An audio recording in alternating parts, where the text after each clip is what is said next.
গত 8 তারিখে সভাটা হয়েছিল, আপনার ভার্চুয়াল সভা।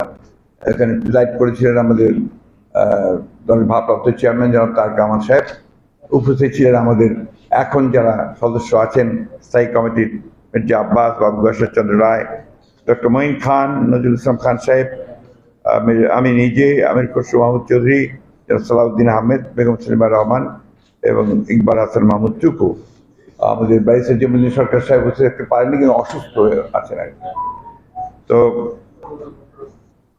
তাদের উপস্থিতিতে আমরা অনেকগুলো বিষয় আলোচনা করেছি। তার মধ্যে প্রধান যে বিষয়গুলো ছিল, যেটা আপনাদের সামনে আমি তুলে ধরতে চাই, একটি হচ্ছে যে নির্বাচনকালীন সময়ে নিরপেক্ষ নির্দলীয় সরকারের অধীনে নির্বাচনের দাবিতে আন্দোলনরত বিরোধী নেতাকর্মীদের পূর্বে দায়েরকৃত মিথ্যা মামলা একতরফা শুনানি করে অভিযুক্ত নেতাকর্মীদের বিভিন্ন মেয়াদে সাজা প্রদান করার যে প্রক্রিয়া, তার তীব্র নিন্দা ও ক্ষোভ প্রকাশ করা হয়েছে। আপনারা জানেন যে আমাদের বহু নেতাকে নির্বাচনের পূর্বেই আপনার প্রায় 1300, পরবর্তী অল্প কিছুদিনের মধ্যে প্রায় 2000 নেতাকর্মীকে আপনার বিভিন্ন মেয়াদে সাজা প্রদান করা হয়েছে, অতি দ্রুত, খুব দ্রুত। এবং আপনার এই সাজাটা দেওয়া হয়েছে শুধুমাত্র নির্বাচনকে কেন্দ্র করে। এবং আমরা যেটা এর আগেও বলেছি দু একটা সময়, যে আইন মন্ত্রণালয় থেকে একেবারে সুনির্দিষ্টভাবে বলে দেওয়া ছিল যে কোন কোন মামলাগুলো আপনার ট্রায়াল হবে, এবং বিনা শুনানিতে, কোনো শুনানিও ঠিক মতো হয়নি, অতি দ্রুত সাজা দিয়ে দেওয়া হয়েছে। তার মধ্যে কয়েকজন খুব ইম্পর্টেন্ট নেতা ছিলেন। মোহাম্মদ শাহজাহান আমাদের ভাইস প্রেসিডেন্ট ছিলেন, আপনারা জানেন। আলতাফ চৌধুরী সাহেব আমাদের ভাইস প্রেসিডেন্ট সাহেব, আমার আলাল সাহেব, এরপরে আপনার আমাদের হবিবুর রহমান হাবিব, এরপরে আপনার আমাদের যুবদলের প্রেসিডেন্ট, সেক্রেটারি, ইম্পর্টেন্ট লিডার্স, তার কেউই বাদ পড়েনি ওই সময়টা এই সাজাপ্রাপ্ত হন। পরে তারা লোয়ার কোর্ট, হাইকোর্টে আপনার জামিন চেয়ে জামিন নিয়ে তারা অনেকে বেরিয়েছেন। অনেকে আবার যখন হাইকোর্ট থেকে জামিন নিয়ে যাচ্ছেন লোয়ার কোর্টে, তখন আবার তাদেরকে ভেতরে নিয়ে যাওয়া হচ্ছে। ফলে এখনো আপনার ভেতরে কিন্তু আমাদের অনেক ইম্পর্টেন্ট লিডাররা তারা ভেতরে আছেন, নীরব আছে অনেকদিন ধরে। আমাদের সুলতান সালাউদ্দিন টুকু আছে, আমাদের কোকর ফিরিয়েছে মাত্র পরশুদিন। এখনো আপনার ছাত্র নেতা, যুব নেতা অনেকেই ভেতরে আছে। এটা আমরা নিন্দা করেছি এবং ক্ষোভ প্রকাশ করা হয়েছে। সবাই মনে করে অবৈধ সরকারের সাজানো নির্বাচন অনুষ্ঠানের মাধ্যমে ক্ষমতাকে নিরঙ্কুশ করার লক্ষ্যে বিরোধী রাজনৈতিক নেতাকর্মীদের সাজা দিয়ে তার অন্তরীণ করে রাজনীতিকরণের প্রক্রিয়াকে বাস্তবায়িত করার জন্য বিচার প্রক্রিয়াকে হাতিয়ার হিসেবে ব্যবহার করা হচ্ছে। সম্পূর্ণ মিথ্যা, বানোয়াট, মিথ্যা গায়েবী মামলায় প্রায় 2000 নেতাকর্মীকে কারাগারে পাঠানো হয়েছে। চলমান প্রক্রিয়া হিসাবে সাজা প্রদান করছে, এবং এটাকে চলমান প্রক্রিয়া। প্রধানমন্ত্রী বলছেন যে খুব দ্রুত সব কেস নিষ্পত্তি করবার জন্য আমি নির্দেশ দিয়েছি। এবং আপনার চিফ এক্সিকিউটিভ যখন এই ধরনের কথা পাবলিকলি বলেন, লোয়ার ডিপার্টমেন্টস, সেটা আপনার বিচার বিভাগই হোক আর আপনার আইন মন্ত্রণালয়, মামলাগুলো করার চেষ্টা করছেন। তৈরি করা হচ্ছে আবার নতুন করে। অর্থাৎ ইন্টেনশনটা হচ্ছে বিরোধী রাজনীতিদেরকে সকল থেকে আপনার কারাগারে বন্ধ করে রাখা এবং তাদেরকে রাজনীতি করতে না দেয়া। এটার কি ইফেক্ট হচ্ছে, বিরোধী দলকে যদি আপনি রাজনীতিকে দূরে সরিয়ে রাখতে পারেন, নেতাকর্মীদেরকে, তার একটা যে রাজনীতিকরণ যে প্রক্রিয়া, সেটা একটা রূপ পেতে যাচ্ছে। এই জিনিসগুলো আগে থেকেই বলছি, আমরা বহু আগে থেকেই অভিযোগ করে আসছি যে বর্তমান শাসক গোষ্ঠীর মূল লক্ষ্য হচ্ছে দেশে দুঃখিত প্রত্যেকটি নির্বাচনে তার ফল দেখতে পাচ্ছি আমরা, যে তারাই নির্বাচন করছেন, তাদের ক্যান্ডিডেট তারা সিলেক্ট করছেন, দামি ক্যান্ডিডেট তারাই নির্বাচন করছেন, এবং তথাকথিত বিরোধী দল হিসেবে যাদের আনছেন তাদেরও তারাই সিলেক্ট করে দিচ্ছেন এবং তাদের আসনগুলো সিলেক্ট করে দিচ্ছেন। তো দুর্ভাগ্যবশত এখানে আমরা দেখলাম যে আমাদের অনেকেই যারা আপনার এই ধরনের প্রক্রিয়াতে অংশ নিয়েছেন অতীতে, তারা অনেকেই আবার বাদ পড়ে গেছেন তাদের লোকের হাতে। তো এই ধরনের ঘটনাগুলো তামাশাগুলো ঘটছে, যেটা আমি কালকেও বলেছি, এই তামাশা একটা চলছে আর কি। তো এটা দুঃখজনক ভাবে এখানে তারা ব্যবহার করছে আপনার বিচার প্রক্রিয়াটাকে, সেইখানেই আপনার তাদেরকে এভাবে আটক করা হচ্ছে। চলমান প্রক্রিয়া হিসাবে সাজা প্রদান করা হচ্ছে। এই সভা অবিলম্বে এই প্রক্রিয়া বন্ধ করে সকল মিথ্যা মামলা প্রত্যাহার, বিচার প্রক্রিয়াকে হাতে এসে ব্যবহার বন্ধ করার আহ্বান জানানো হয়। মানুষের তো শেষ আশা ভরসাকে স্থল থাকে, সেই স্থলটা হচ্ছে কিন্তু আপনার বিচার বিভাগ, কোর্ট। সেই কোর্টে যদি আপনার দেখা যায় যে এই সরকার হস্তক্ষেপ করছে এবং তাদেরকে আপনার প্রভাবান্বিত করছে যে তাদের মতো করে আপনার বিচার প্রক্রিয়া করার জন্য, তখন সেখানেই সমস্যাগুলো তৈরি হয়। এবং আজকে সত্যি কথা বলতে কি, বাংলাদেশে এই সমস্যাটাই হয়ে গেছে সবচেয়ে বড় সমস্যা। অন্যান্য দেশগুলোতে যেখানে এখনো আপনার কিছু কিছু আপনার অথরিটেরিয়ান গভর্নমেন্ট আছে, কিন্তু এখন কিছু কিছু বিচার বিভাগের স্বাধীনতা মিনিমামটুকু হলেও আছে, তারা কিন্তু আপনার সেখান থেকে কিছুটা রিলিফ পায়।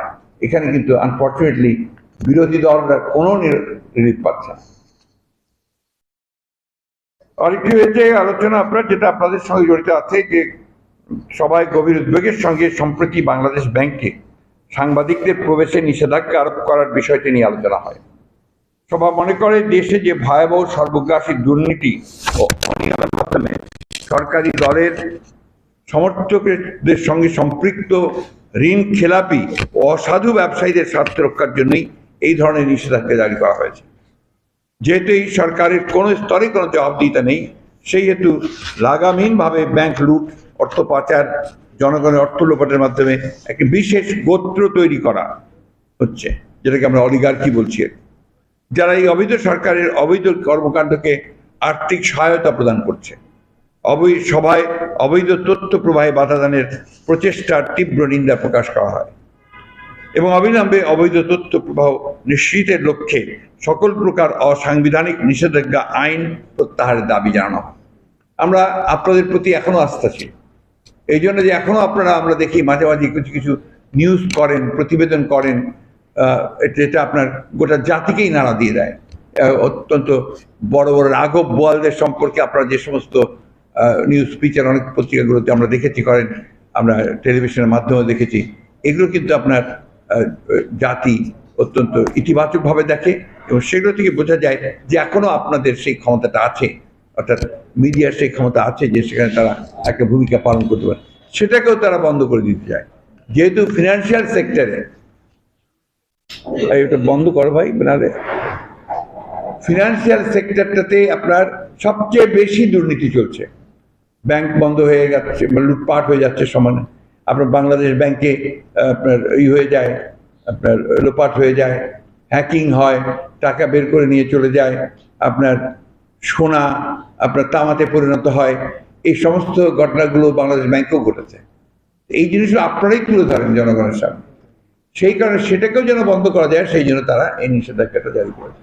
অর্থাৎ কতটা নিবর্তনমূলক হলে এই বিষয়গুলো করা যায়।